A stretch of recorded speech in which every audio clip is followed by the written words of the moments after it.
जय हिंद बच्चों। आप लोगों को पता होना चाहिए कि NCERT की नई बुक्स आ चुकी हैं। दिल्ली सरकार ने भी इन बुकों को अब आपको पढ़ाने का आदेश जारी कर दिया है। क्लास 6, 7, 8 इन सभी क्लासेस में अब आपको एक ब्रिज प्रोग्राम पढ़ाया जाएगा ताकि आप उस ब्रिज प्रोग्राम को पढ़ करके अपनी एक समझ विकसित कर सकें और नई NCERT पुस्तकों को आसानी से समझ सकें। इसी साल से आपको क्लास 6, 7, 8 सभी में नई NCERT की पाठ्यपुस्तकें पढ़ाई जाएंगी। इसके लिए 6 हफ्तों का आपका एक ब्रिज कोर्स चलेगा, जो आपके सामने दिख रहा होगा आपको कि एक ब्रिज प्रोग्राम है सोशल साइंस का ग्रेड 8 का, जिसके बारे में हम अभी डिस्कस करेंगे। ठीक, तो इस ब्रिज कोर्स को पढ़ने से आपको आसानी से समझ विकसित होगी कि आप किस प्रकार से NCERT की उन बातों को आसानी से समझ सकें। आप क्लास 7 पास कर चुके हो, क्लास 8 में आप आ चुके हो, तो अब जो भी आपकी कमियां रह गई होंगी वो इस ब्रिज प्रोग्राम के जरिए आपको समझाया जाएगा और आपको नए कंटेंट पे लाया जाएगा ताकि आसानी से आप क्लास 8 की पुस्तकों को समझ सकें। हम यहाँ पे सोशल साइंस की क्लास 8 की ब्रिज प्रोग्राम को समझने की कोशिश करेंगे, इसे हम पढ़ेंगे। ये ब्रिज प्रोग्राम, इसकी जो अवधि है वो 6 हफ्ते की है। आप सभी के स्कूल्स में टीचर इस ब्रिज प्रोग्राम को पढ़ाएंगे, जिसका समय 6 हफ्ते होगा। इसमें एक्टिविटी के माध्यम से और अदर माध्यम से आपको वो बातें समझाई जाएंगी। इस ब्रिज प्रोग्राम में theme A, theme B, theme C और थीम D करके आपको कुछ कंटेंट पढ़ाया जाएगा। जैसे थीम A के अंदर आपको ज्योग्राफी के बारे में होगा, थीम B में आपके हिस्ट्री के बारे में होगा, थीम C में आपके पॉलिटिकल साइंस के बारे में होगा, तो थीम D में आपके इकोनॉमिक्स के बारे में होगा। इसमें कुछ कंटेंट को आपको पढ़ाया जाएगा ताकि आप आसानी से क्लास 8 की बुकों को समझ सकें।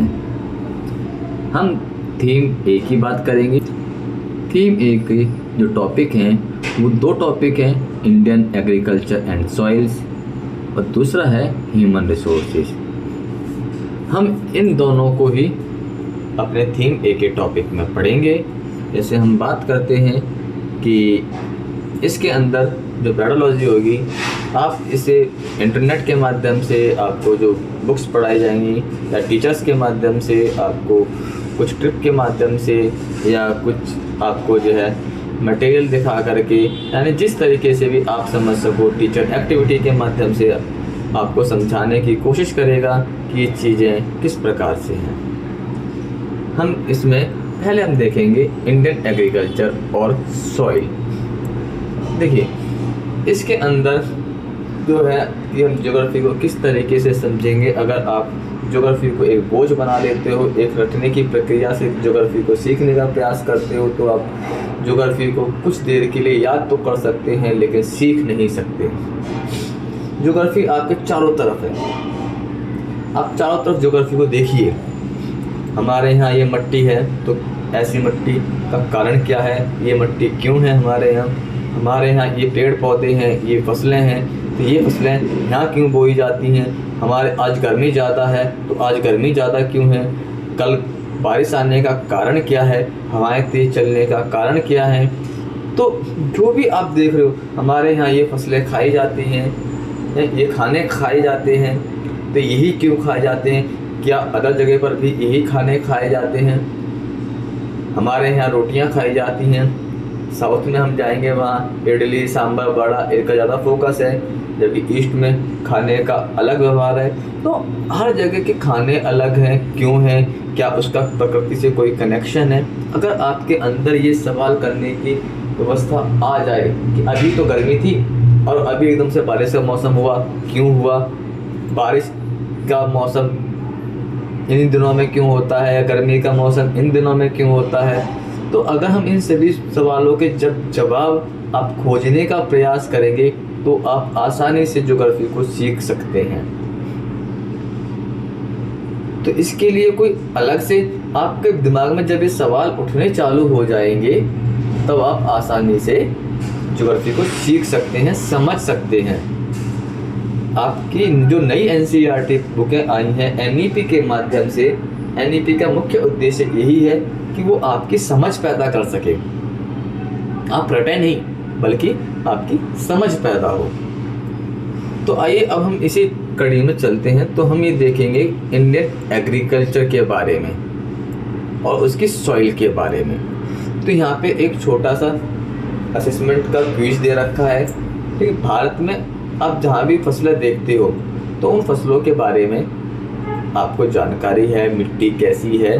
तो जब आपको इनके बारे में ना जब समझोगे तब आपको पता चलेगा कि ये फसलें यहाँ हैं तो क्यों है। जैसे अगर हमने एक छोटा सा क्विज है यहाँ पे जो असेसमेंट के लिए NCERT के ब्रिज प्रोग्राम में दिया गया है सेक्शन A में। यहाँ दो तरीके के असेसमेंट से आपको समझाने का प्रयास किया गया है।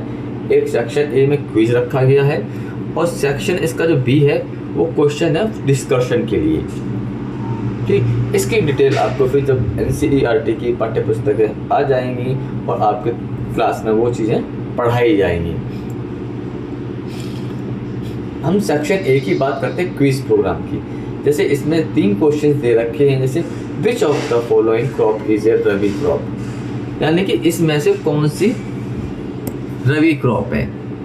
अब हम जो है जब आगे जब पढ़ाया जाएगा तो आपको बताया जाएगा कि रबी की क्रॉप, खरीफ की फसल, रबी फसल, जायद फसल, तो आपको इन फसलों के जो है प्रकार बताए जाएंगे।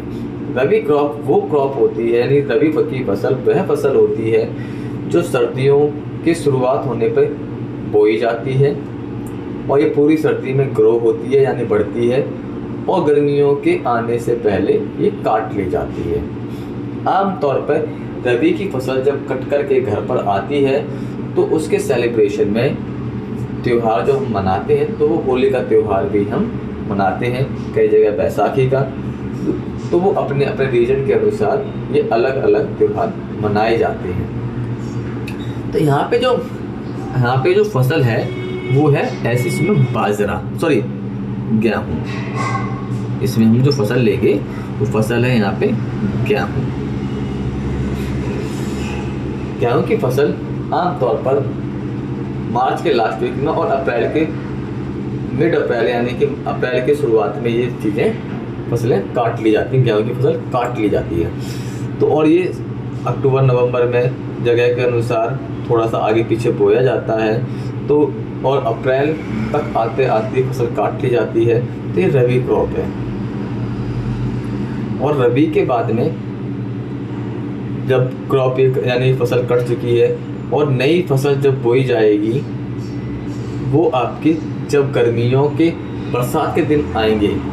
बरसात के दिन आने से ज़मीन में पानी की आपूर्ति हो जाती है, आराम से मिट्टी को जो है उसकी खुदाई करके जुताई करके उसमें फसल बोई जा सकती है। फिर बारिश का पानी हम सिंचाई के लिए यूज कर सकते हैं। तो अब जुलाई के महीने में फसलें बोई जानी चालू हो जाएंगी और वो अक्टूबर तक आते आते ये फसलें काट ली जाएंगी और इस फसल को हम कहते हैं खरीफ की फसल। और अभी जो अप्रैल से लेकर के जुलाई तक का समय है इसमें बहुत सारी फसल बोई जाती है। जैसे कई जगह हम खरबूजे हो गए, तरबूज हो गया, ककड़ी हो गई, खीरे हो गए, सब्जियां हो गई। तो ऐसी जो फसलें अब इस समय आने लगी हैं तो इन्हें हम जायद की फसल कहेंगे, यानी कि जो खाली समय है इसी समय में ये फसलें बोई जाती हैं और उसका प्रयोग किया जाता है। तो ये यानी कि हमने रबी क्रॉप की बात करी है तो ये सर्दियों में बोई जाएगी, गर्मियों में काटी जाएगी। तो इसमें जो फसल है वो आपकी वीट यानी कि गेहूँ की फसल है। ठीक है, इसमें है दूसरा question, the soil type most suitable for growing cotton is, यानी कि इसमें यह बताया गया है, एक सवाल पूछा गया है कि इनमें से कौन सी फसल ऐसी है जो मतलब इसमें से कौन सी सॉइल ऐसी है जिसमें कॉटन यानी कपास की फसल को बोया जाता है। तो इसका जो आंसर है वो है ब्लैक सॉइल को हम रेगुलर सॉइल और कॉटन सॉइल के नाम से भी जानते हैं। ये कपास की फसल के लिए बहुत ही ज़्यादा बेहतरीन सॉइल है। तो इसे हम कपास की मृदा के नाम से यानी कॉटन सॉइल के नाम से भी जानते हैं। अब जो तीसरा क्वेश्चन है कि the green revolution in India mainly focus on which type of crops, यानी कि भारत के अंदर जो हरित क्रांति हुई थी उसमें किस फसल के ऊपर फोकस किया गया था। तो देखिए, हरित क्रांति के नाम से हमें ये लगता है कि जो भी फसल हो रही है वो सब हरित क्रांति में हो रही है। ऐसा नहीं है कि हर दिखने वाली हरी चीज़ हरित क्रांति में नहीं आती है। पल्सेस के लिए यानी कि दालों के लिए अलग रेवोल्यूशन क्रांति है, फ्रूट के लिए अलग क्रांति है, ठीक है। लेकिन जब हम बात करते हैं हरित क्रांति की, तो इसके अंदर जो भारत खाद्यान्नों में आत्मनिर्भर हुआ है, यानी फूड ग्रेन्स, खाद्यान्न, इसमें आते हैं आपका चावल, गेहूँ, ठीक है। इन चीज़ों में हम आत्मनिर्भर हुए हैं। हरित क्रांति से पहले हमें दूसरे देशों के ऊपर डिपेंड रहना पड़ता था कि वो हमें कुछ खाने के लिए देंगे, जब हमें खाने के लिए मिलेगा। अकाल पड़ जाता था तो हम लोग भूखे, बहुत से लोगों की जानें चली जाया करती थी। लेकिन हरित क्रांति आ जाने से अब ये समस्या हमारी दूर हुई है। हरित क्रांति में हम मॉडर्न फार्मिंग मेथड कर रहे हैं, जिससे हमारे आसानी से हम बहुत ज़्यादा फसलों को पैदा कर पा रहे हैं, कम क्षेत्र में ज़्यादा फसल पैदा कर पा रहे हैं। जो ये हमारी हरित क्रांति हुई है, ग्रीन रेवोल्यूशन हुई है, ये आपका पंजाब, हरियाणा और ये आपका वेस्टर्न यूपी, जो आपका वेस्टर्न यूपी है, इसके अंदर ही इसकी शुरुआत हुई है। तो कई बार क्वेश्चन आ जाता है, तो हमें ये देखना होगा कि ये किस क्षेत्र में हुई है, ठीक। तो हमारे पास जो इसकी जब हम बात करते हैं तो तीनों ही क्विज़ों के हमने यहाँ पे आंसर की बात कही है। अब देखिए, डिस्कस करने के लिए हमारे पास जो क्वेश्चन है वो ये है कि define agriculture and mention 2 type of farming practice in India. Bharat के जो कृषि का जो तरीका है वो हमें बताना है, और इसमें क्या 2 तरीके की जो हमारे यहाँ खेती की जाती है उसके बारे में हमें यहाँ पे बात करनी है। तो एक तो है पुराना तरीका, अगर हम एक बात करें तो एक है आपका पुराना तरीका,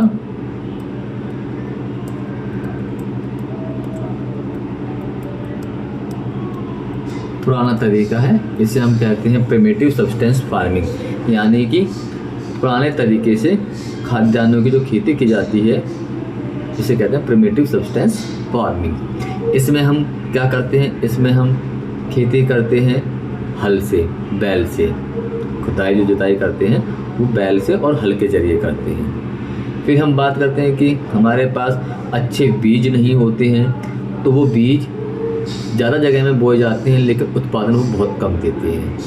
हमारे पास बिजली नहीं है, सिंचाई का कोई तरीका नहीं है, तो हम इंद्र देवता के भरोसे रहते हैं कि वो बारिश करेंगे तो हमारे खेत हरे भरे होंगे।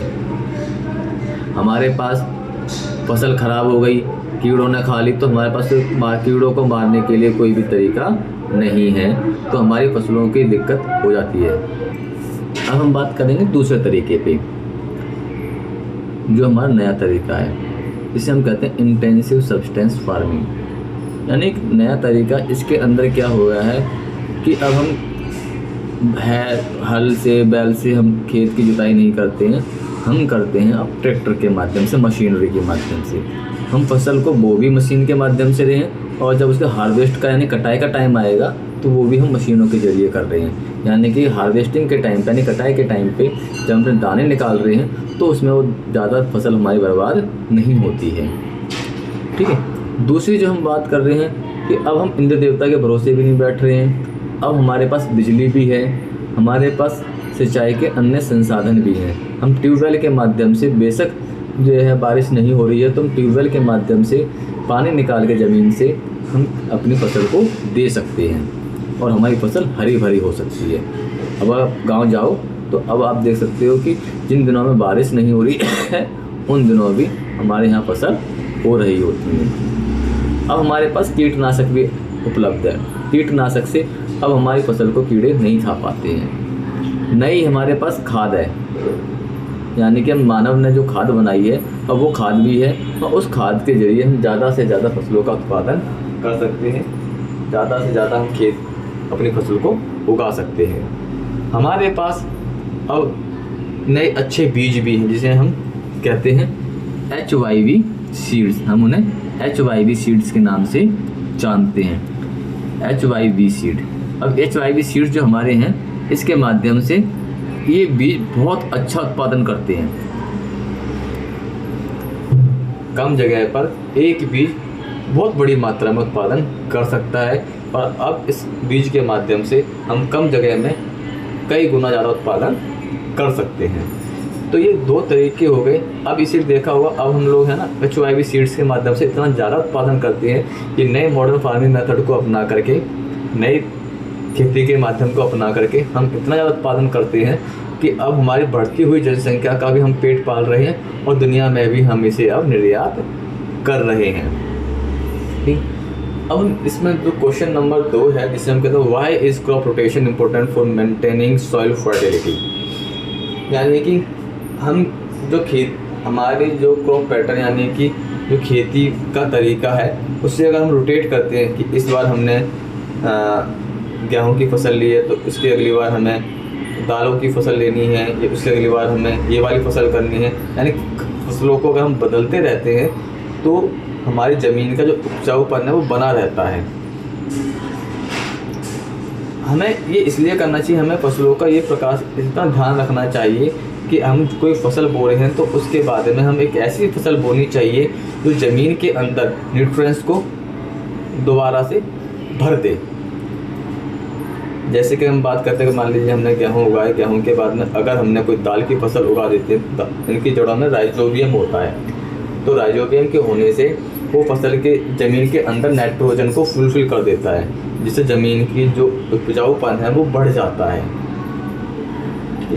तो इससे क्या है, हमारी ज़मीन ख़राब नहीं होती है, सॉइल हमारी मृदा ख़राब नहीं होती है, और हम उसमें अगर फसल को रोटेट करते हैं, फसल को बदलते रहते हैं, तो ज़मीन का जो उपजाऊपन है वो ख़त्म नहीं होता है, और इससे हम लंबे समय तक उस जगह पर खेती कर सकते हैं।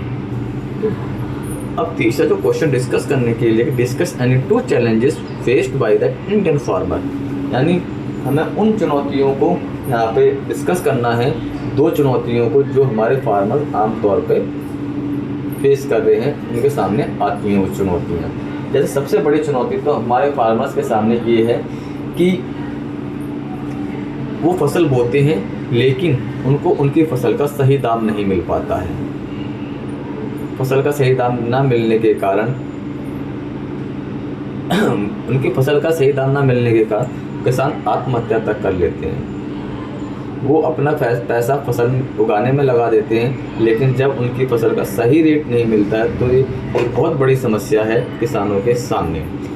सरकारों को चाहिए कि उनकी फसल का कोई MSP ज़रूर तय करें, और सरकार उन्हें ये आश्वासन दे कि अगर मार्केट में आपको इस फसल से ज़्यादा नहीं खरीद पा रहा है तो उसे हम खरीद लेंगे। MSP का कानून बनाया जाना चाहिए ताकि किसान एक सुरक्षित महसूस करे अपने आप को। दूसरी जो बात है कि हमारी आम तौर पे आजकल क्लाइमेट चेंज हो रहा है। क्लाइमेट चेंज हो जाने के कारण जब किसान की फसल पक के तैयार होती है, उसी टाइम पे ओले आ जाते हैं, बारिश आ जाती है, तूफान आ जाता है, जिससे उसकी पकी पकाई फसल बर्बाद हो जाती है, और ये किसान के सामने एक बहुत बड़ी समस्या है। तो इस समस्या को ख़त्म करने के लिए सरकार को कोई ना कोई एक्शन ज़रूर लेना चाहिए, चाहे उनकी फसल का बीमा कराए या अन्य प्रकार से किसानों को आश्वासन वो दे, लोगों को जागरूक भी करे। एक समस्या ये भी है किसानों के सामने कि किसानों को जानकारी नहीं है कि किस प्रकार की फसलों को उगाए, कीटनाशकों का कितना प्रयोग करें। तो इससे क्या है कि किसानों को अगर जागरूक होंगे, किसान पढ़े लिखे होंगे, तो किसान अपनी प्रॉब्लम्स को भी जल्दी से सॉल्व कर सकते हैं। तो ऐसे आप और भी चुनौतियां हैं जो आप डिस्कस कर सकते हो क्लास के अंदर, अपने अनुभव से सीख सकते हो, अपने अन्य साथियों से डिस्कस कर सकते हो, उनके विचार भी सुन सकते हो, और अपने पॉइंट आखिर में जा कर के लिख सकते हैं। इसके बारे में जितना आप डिस्कस करोगे उतना आप अच्छी तरीके से नॉलेज को, अपने ज्ञान को बढ़ा सकते हैं। अब ये है इसमें कि describe the few major types of soil found in India and their characteristics, advantage and disadvantage. भारत में मृदा के प्रकार के ऊपर एक वीडियो बनाई हुई है, आप उसे जाकर के देख सकते हैं वीडियो सेक्शन में जाकर के, ठीक। और ये जानकारी प्राप्त कर सकते हैं कि भारत के किस राज्य में किस प्रकार की मृदा पाई जाती है और उस मृदा के अंदर किस सॉइल को, यानी किस सॉइल में कौन सी फसल, यानी किस मृदा के अंदर हम कौन सी फसल को उगा सकते हैं। आपके यहाँ पे हमारे ज़्यादातर नॉर्थ इंडिया में जलोढ़ मृदा है, यानी एलुवियल सॉइल है, इसके अंदर कौन सी फसलें हम उगा सकते हैं। आप अपने गांव में जा कर के, किसी फर्म में जा कर के आप अपने चारों तरफ देख सकते हो कि हमारे यहाँ कौन कौन सी फसलें उगाई जा सकती हैं। तो जलोढ़ मृदा खेती के लिए सबसे बेहतरीन मृदा मानी जाती है, तो आप इससे पता कर सकते हो। अभी हमने ब्लैक सॉइल के बारे में पढ़ा है कि ब्लैक सॉइल में कॉटन सॉइल ही बोलते हैं, यानी ये कॉटन सॉइल यानी कपास मृदा, कपास के लिए ब्लैक सॉइल यानी कि काली मृदा कपास के लिए सबसे अच्छी मानी जाती है। हम बचपन से पढ़ते हुए आ रहे हैं कि नॉर्थ ईस्ट में